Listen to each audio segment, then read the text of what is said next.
Aloha.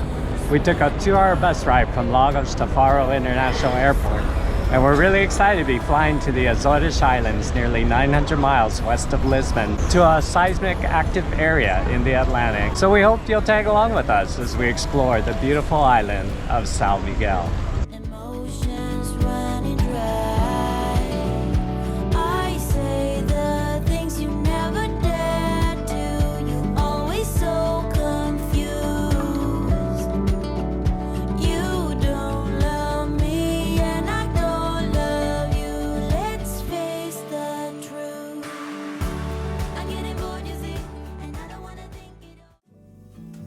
After the walkthrough of our apartment, located steps away from Largo de Colegio, we took a short walk down the street to Igreja Matriz de São Sebastião, across from the Central Café, and then to the Fontaine de Câmara, Municipio de Ponta Delgada.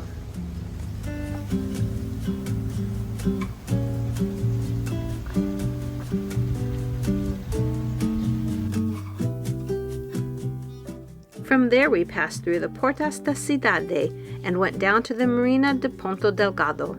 We strolled by some cool houseboats for rent and made our way to Piscinas Naturais, where we frequently went swimming after a day of exploring.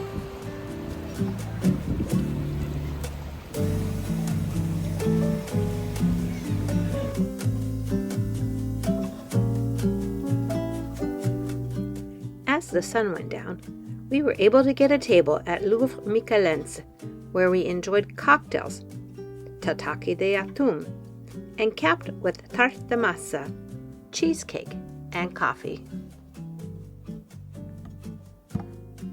On day 2, we joined a tour of the west side of the island using Get Your Guide. Our first stop was Ribeira Grand, from which we had a beautiful view from the top of the steps of Igreja Matriz de Nossa Senhora da Estrela, consecrated in 1517. It has a beautiful ornate facade exterior and a massive basalt bell tower and a beautiful interior.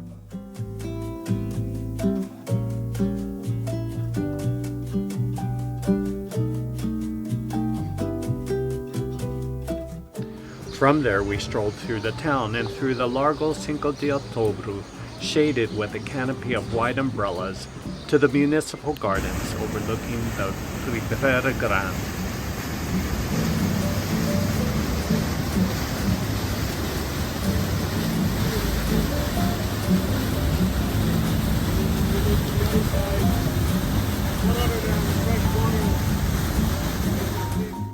From the Ribeira Grand, we drove up to the Miradouro do Cintrao, where our group had the beautiful coastal views all to ourselves, admiring the rugged cliffs rising from the ocean below.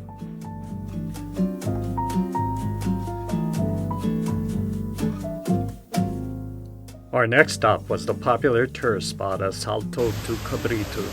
The waterfall is interesting, seemingly coming out of a window in the cliff.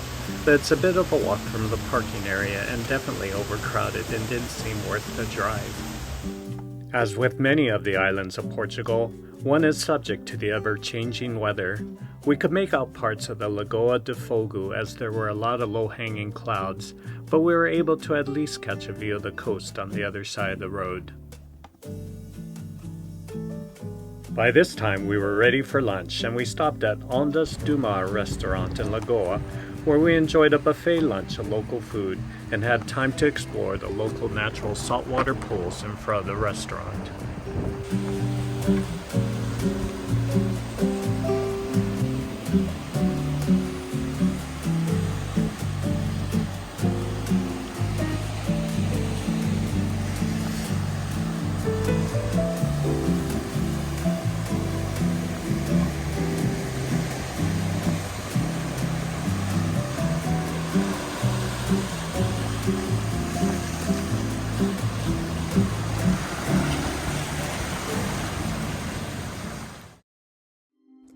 After lunch, we drove up to the must-see viewpoint, Miradouro Vista do Rei.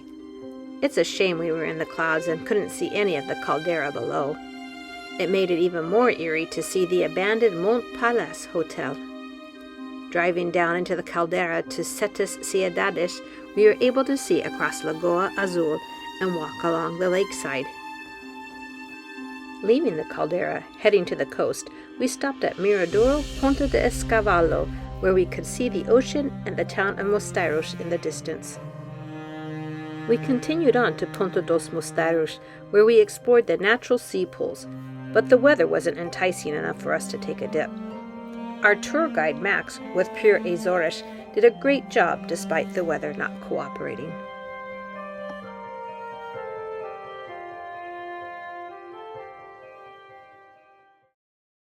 For dinner, we decided to do a more casual dinner and ended up at Tikka and Tonic, enjoying some simple Mediterranean food. Strolling back to the apartment, we enjoyed wandering around the flower-filled Jardin Padre Senafreitas across the street from the Palacio de Conceição.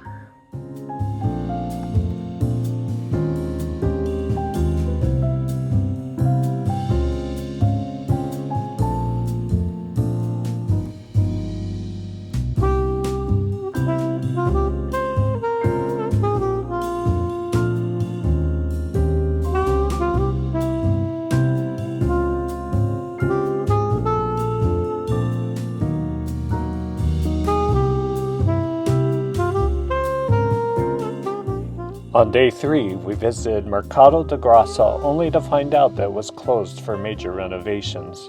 We quickly pivoted and headed over to the Antonio Borges Botanical Garden. Built in 1861, it is one of the main historical gardens of the island.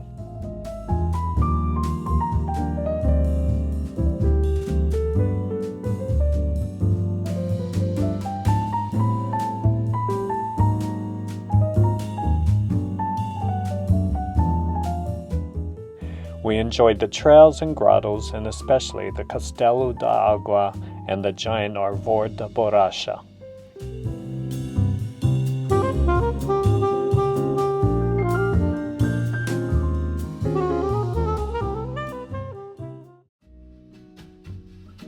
After a quick bite back at the apartment, we went to Piscinas do Pesqueiro to enjoy a swim and relax in the sunshine and refreshing sea with the locals and visitors alike.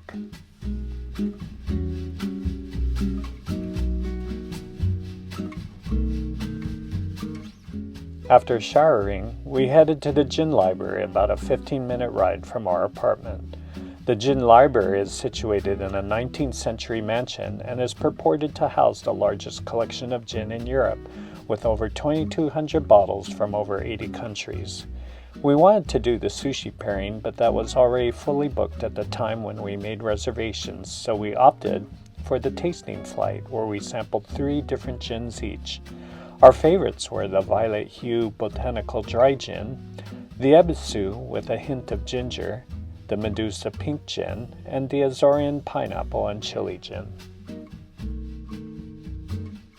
For dinner, we strolled a couple minutes down our street to Nona's Teeth and Tomatoes Pizzeria, where we enjoyed some of the best light crust pizza in all of Portugal. It was so good we ate there twice during our stay on the island. Molto delicioso. On day 4, we joined a tour of the east side of the island using Get Your Guide. Our first stop was the Gorreana Tea Plantation and Factory, where we took a tour to see how tea was sorted and prepared for packaging. At the end of the tour, we were able to sample some of the tea, which was comforting on this rainy morning. Despite the weather, we had time to wander outside among the rows of cultivated tea plants.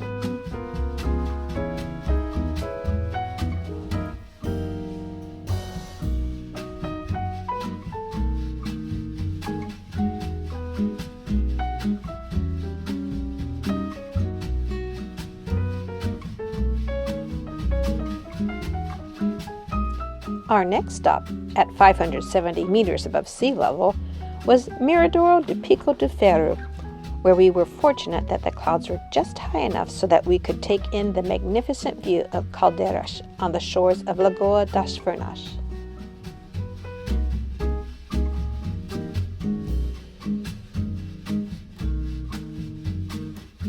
From there we descended to the town of Caldeiras, where we spent a couple hours at Parque Terra Nostra to enjoy the healing properties of the mineral-rich volcanic springs. We also wandered around the park's lush botanical gardens, observing exotic species in concert with the sounds of birds and the life in the forest. Careful, you can't see the last stair, so make sure you're all the way down before you walk forward. Where's the bottom? I think you're at it now. I'm just on my knees because it's nice to get warm. Alright, let's do a selfie. Oh wait, I gotta eat your nose.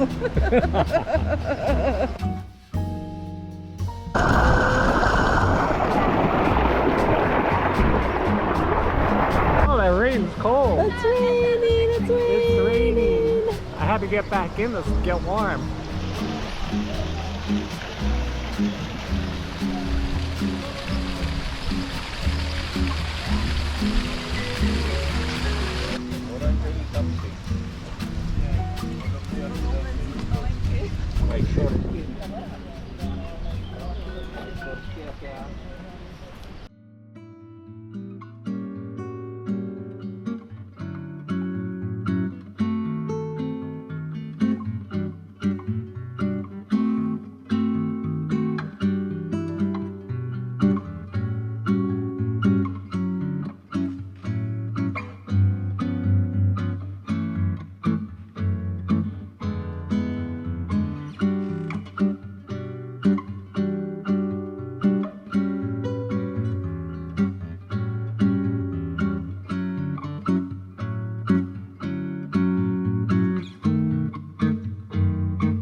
After visiting Terra Nostra, we traveled a short distance to the Caldeiras das Furnas. As you walk around this area to observe the steam and smell the odor of the boiling geothermal waters and fumarolas, you are reminded that you are standing on a dormant volcano last erupting in 1630. There are spigots in the rock, offering a taste of the natural spring water, and one can also observe the locals cooking cozido das furnas, or furnace stew, a signature dish of Azorian cuisine.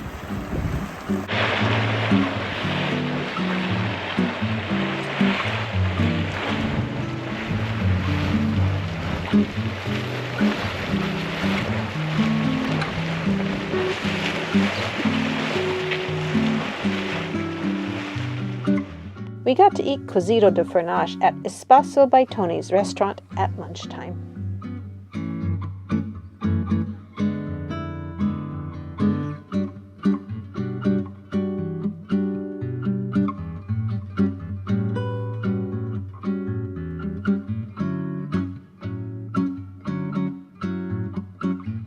A short walk along the Tria de Lagoa de Furnas leads you to a charming neo-Gothic chapel overlooking the lake. The Ermida de Nossa Senhora de Vitórias was built in the latter part of the 1800s as a testament to the ailing wife of a wealthy Azorian gardener.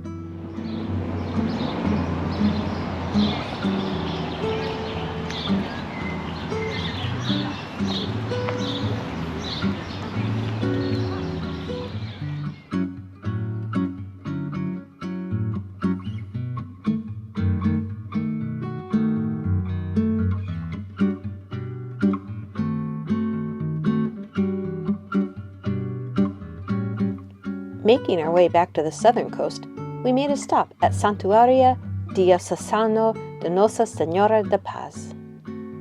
We climbed the beautiful staircase to explore the striking architecture of the chapel. Legend has it that a shepherd found an image of the Virgin Mary here. This site has beautiful panoramic views of Villafranca do Campo and the Villafranca Islet just off the coast. On the way back to Ponta Delgada, we made a short stop at the Plantacao Ananas dos Azores. It was very interesting to walk through the greenhouses, where each greenhouse holds more than 1,000 pineapple plants Can you guess apiece. how many pineapples in one greenhouse? 1,000? Yes, about 1,000, not exactly, because some plants they will never grow, unfortunately, and each plant gives one pineapple. On day 5, we decided to walk along the coast from Ponta Delgada to Salto. We admired the design in the calçadas as we walked and took in the fresh ocean air along the seawall. We climbed the stairs at Forno de Cal, formerly a talc mine, and took in the views of the coastal surrounds and the swimmers at the Zona Balnear on this not-so-calm day. We walked on the lava flows around Ilha de Salto, exploring the shoreline, looking for signs of marine life.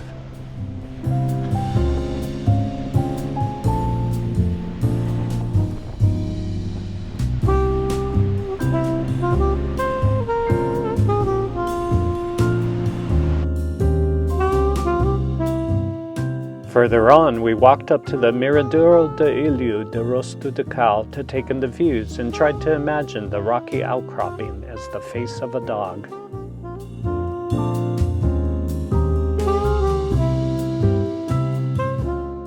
Continuing on, we eventually made it to Praia da Viola, a black sand beach where we originally planned to spend some time swimming and sunning, but opted not to because of the large sets of waves that were pumping along the coast. However, in between the large sets, there would be a calm where Terry could put her feet in the water and walk barefoot along this black sand beach.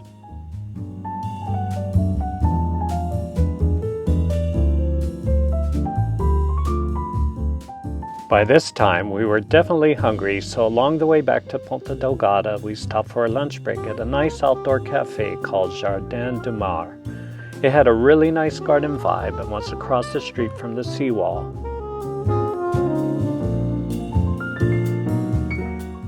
The cold beer really hit the spot, as did our burger, fries, and chicken sandwich. Today we had arranged for a ride through welcome taxis to go back to the viewpoints that had been masked by the clouds and fog on our west tour of day 2. We were so glad we did because the weather was clear and the views were spectacular. We got dropped off at the parking lot close to Lagoa do Canario and walked the trail out to the Miradouro de Grota da Inferno. It's a moderate hike and definitely worth the view.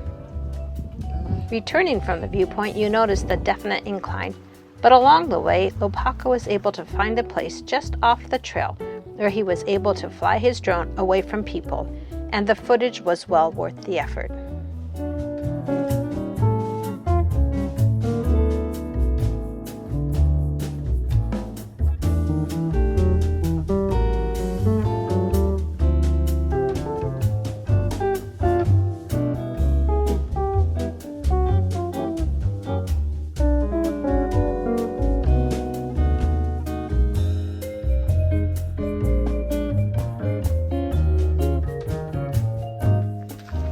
Continuing back to where we began, there is a short hiking loop that took us down to Lagoa do Canario, where we took some pictures and enjoyed the view along the lake shore.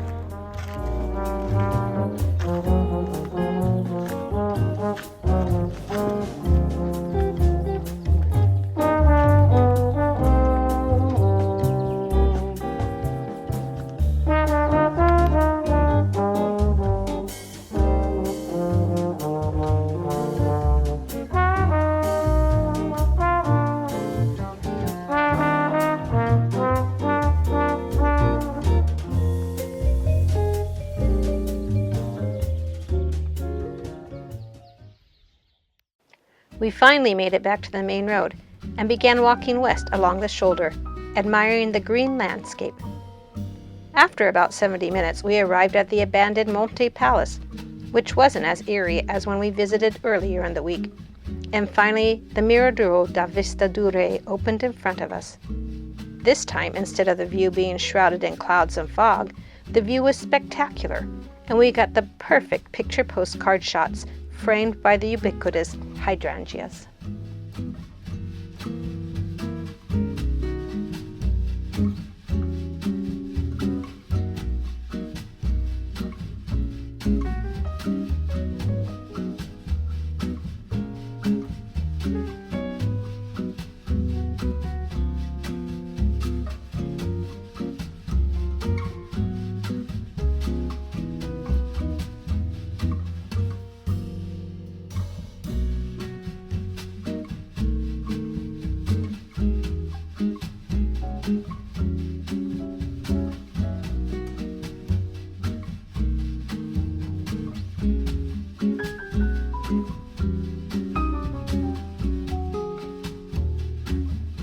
We had been using welcome pickups exclusively during our stay and arranged with them to take us to the north coast of San Miguel.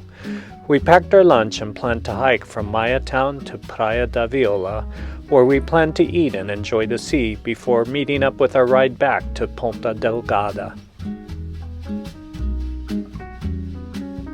This 6-mile round-trip hike is part of the PR27 SMI Coastal Trail and takes about 3.5 hours to complete.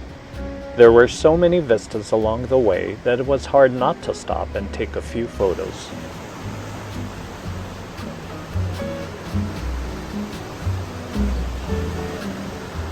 We stopped at Fonte do Braço for photos as it was a refreshing stop to take a break before continuing on the trail.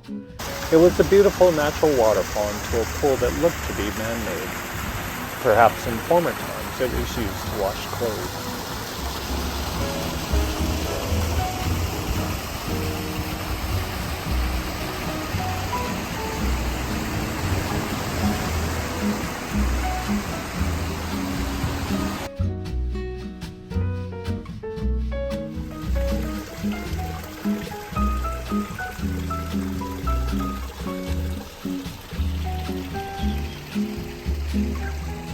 The majority of the trail was walkable, though there were parts that had some moderate inclines and steep dirt steps where we exercised caution.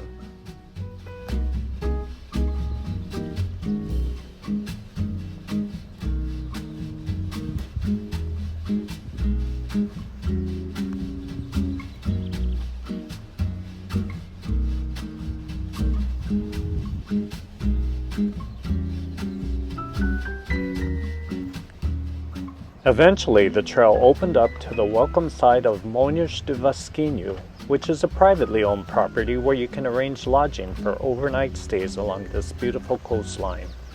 The property was very picturesque with colorful flowers and brightly painted doors. Natural streams of water were routed to the cliffs where no doubt a beautiful waterfall was formed to the black sand beach below.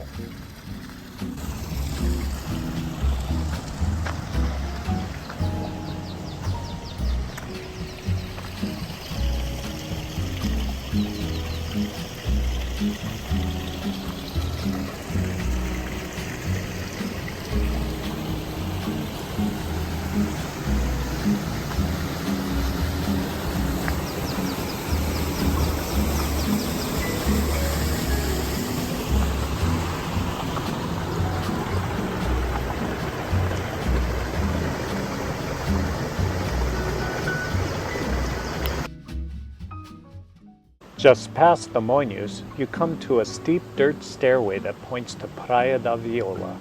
We went halfway down to the ruin on the cliff to explore and take in the view of the praia.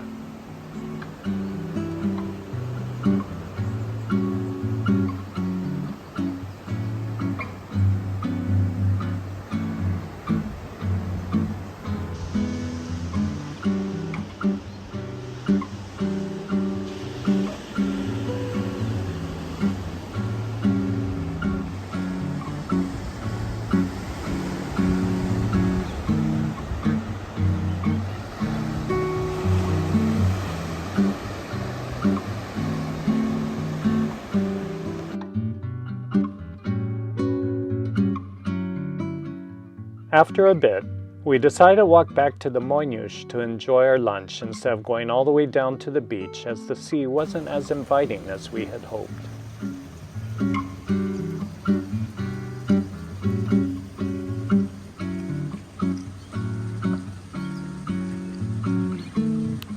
After lunch, along the trail back to Maia Town, We were startled by some rustling above our heads that sounded like some sort of large animal was above us.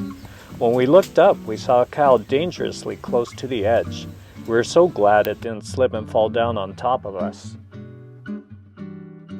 As we got close to Maia Town, we admired O Estrela Bar and Restaurant and noted it would be a nice place to have a meal overlooking the sea.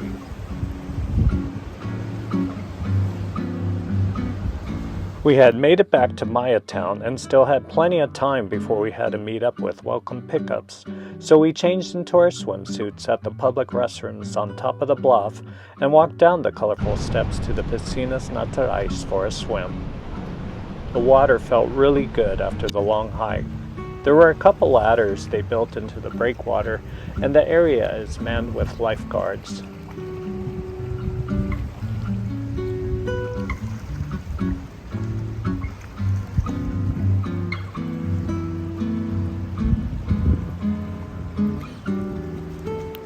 The water clarity was very good, and we could see rock gobies on the ledge where we entered the water, as well as the ubiquitous white sea bream. I think swimming in these natural seawater pools was our favorite thing to do on Isla San Miguel.